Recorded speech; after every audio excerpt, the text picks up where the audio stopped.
Okey, mana bu narsani sizga ko'rsatmasam bo'lmaydi-yu. Qarang, galovkaning ichini ochganda mana bunaqa NFC chipi bor. Mana. Skaner qiladigan bo'lsangiz, mana Apple'da saytiga kiradi. Mana. Bu narsani nastroyka qilish juda ham oson mana. Qarang. Bunda bosadigan bo'lsa, The Charger saytiga kirib ketyapti. Bu yerda mana Instagramga kirsangiz bo'ladi. YouTube'ga kirsangiz ham bo'ladi mana.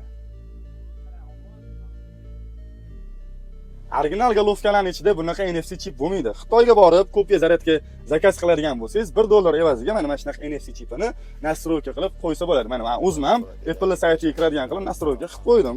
Original Apple Store galovkalari mana NFC chip bo'lmaydi mana. Qancha skaner qilsangiz ham NFC chipi original galovkalarning ichida bo'lmaydi. Bu videoni barcha iPhone tanishlarga jo'natib, The Chargers kanaliga obuna bo'lib qo'yinglar. Yaxshi ma'lumotlarni berib boramiz. Original bilan kopiyani ajratishni o'rganib olasiz.